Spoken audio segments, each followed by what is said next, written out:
Fala galera, aqui é o Ian. Vamos para mais uma aula do nosso curso de Solid. Está quase chegando ao fim, vamos começar com um projeto prático. Mas vamos lá, hoje a gente vai falar de enums, que são categorias. São muito usados para a gente criar categorias. Lembrando você que todo o conteúdo dessa aula e das aulas passadas está na apostila e o link está aqui na descrição. Então vamos lá. Enums, eles servem para criar categorias. Então você pode ter, por exemplo, cores. Vermelho, verde, amarelo, azul. Você pode ter o estado de um usuário ativo, inativo, cadastrado, etc. Em vez de você guardar cada um desses valores dentro de uma variável, em vez de você ter uma lista chamada cores e dentro daquela lista você ter um monte de cores que você vai ter que indexar pela posição da lista, etc. Há um tipo de dado que é o enum, serve justamente para isso. Então a gente, para declarar um enum, lembrando que o enum é um tipo de dado. Como a aula passada foi de struct, eu reforcei muito que é um tipo de dado. Assim como address é um tipo, uint é um tipo, string é um tipo, lista é outro tipo. A gente está criando os nossos próprios tipos de dados agora. Então o enum, por exemplo, chamado estado, por convenção, você vai encontrar códigos onde utiliza enum usando tudo uppercase, né? Tudo com letra maiúscula. Então você define um enum chamado estado e aqui a gente vai definir, por exemplo, estados de usuário. Então, por exemplo, ativo, inativo, cancelado, cadastrado. Então vamos criar esses 4 estados aqui. Então a gente tem um tipo de dado chamado estado. Vamos criar o nosso sisteminha aqui, onde ele vai adicionar um usuário. Então, function add user. E esse usuário vai precisar ter somente só um nome. Vamos ser simples hoje. String nome. Só vai precisar ter um nome. E essa é uma função external.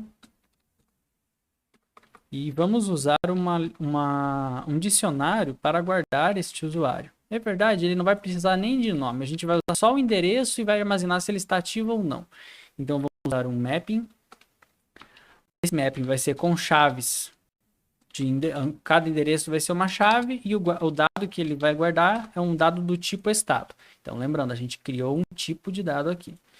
E esse aqui vai se chamar, esse dicionário vai se chamar usuários. Então, a gente tem o tipo de estado que esse usuário está, qual a situação dele, e a gente vai adicionar um usuário. Então, o que vamos fazer vai ser agora usuários, na posição de quem chamar a transação, msg.sender, vai receber, então para utilizar um enum, a gente usa um nome desse enum e um ponto. Nesse caso, o nome dele é um estado, ponto cadastrado. Então a gente a gente está dizendo que esse dicionário de usuários, o endereço que chamar essa transação vai estar cadastrado. Então sempre que um endereço chamar a função add-user, ele vai constar como cadastrado. Então, vamos criar uma outra função agora que verifica o estado do usuário. Então, function getUser, por exemplo. External view returns. Então, ela vai retornar qual é o estado desse usuário, né? Se ele está cadastrado ou não. Então, vai ser um dado do tipo estado. E ele vai dar um return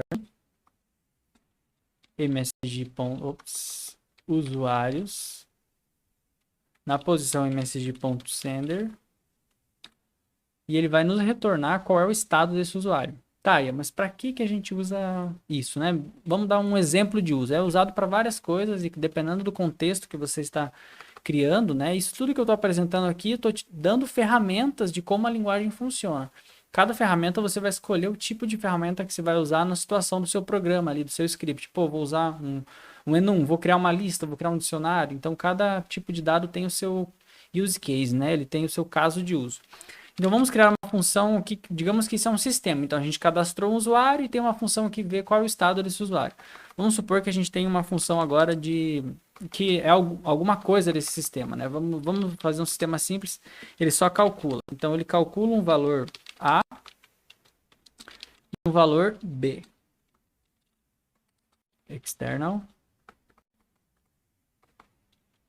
Porém, hoje esse não vai ser do tipo view porque ele vai alterar dado. Então ele é um returns, ele vai retornar um inteiro, ele vai fazer um cálculo.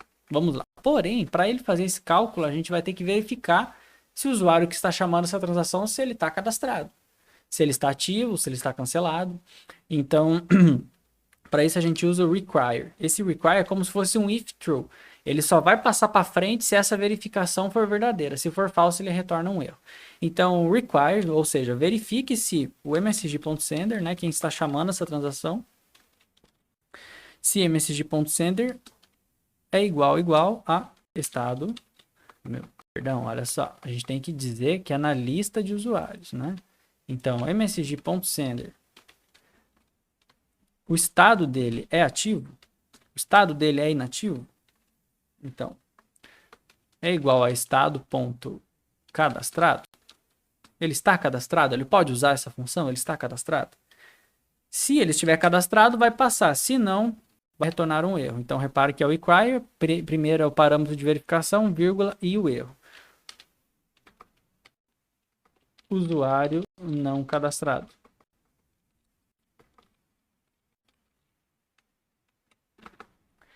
Porém, se o usuário passar por aqui, o que ele vai fazer? Vai ser uint. Vamos guardar o resultado dentro de resultado. Então, uint resultado igual a mais p. E o que ele fez? Agora o usuário usou esse sistema, então ele pode ser considerado um usuário ativo. Então, o que ele vai fazer? Vai alterar o estado desse usuário. Então, o usuário na posição msg.sender, agora ele é igual a estado.ativo. E return resultado. Então, a gente criou o enum, a gente adicionou dados, né, a esse enum aqui, a gente passou o estado cadastrado e a gente agora alterou o estado desse enum. Vamos ver isso na prática aqui? Então, a gente fez deploy do contrato e cá está as nossas três funções. Vamos lá, vamos adicionar o usuário. Então, adicionamos o usuário, agora ele está cadastrado dentro da nossa lista. Se a gente der um get user, ele retorna a posição. Então, aqui, ó, get user, ele retornou o usuário, msg.sender, ele retornou um 3, porque é 0, 1, 2, 3. Então, 0, 1, 2, 3 está cadastrado, que foi o que aconteceu quando a gente executou a função addUser. Ele adicionou dentro do dicionário de usuários a chave, né? Quem chamou essa carteira que chamou essa transação, ela se adicionou com o estado de cadastrado. Então, agora, se ela tentar executar a função calcula, por exemplo, vamos usar uma outra carteira aqui para vocês verem como é que seria se ela tentasse fazer um cálculo aqui. Ó, essa carteira não está cadastrada. Então, se a gente vir aqui, ó, calcula 1,1. Então, parâmetro A, parâmetro B, 1 mais 1, calcula. Não calculou, ele estourou, ó, deu erro. Transaction was being reverted, ou seja, a transação reverteu, usuário não cadastrado. Porém, se a gente for agora aqui com a primeira e tentar executar esse calcula, ele vai executar porque o nosso usuário está cadastrado. E se a gente vir aqui, ó, no debug, output 2, porque a gente passou 1 e 1 e a soma de 1 e 1 é 2. Então agora, se a gente der um get user, a posição dele é 0, porque agora ele consta com ativo.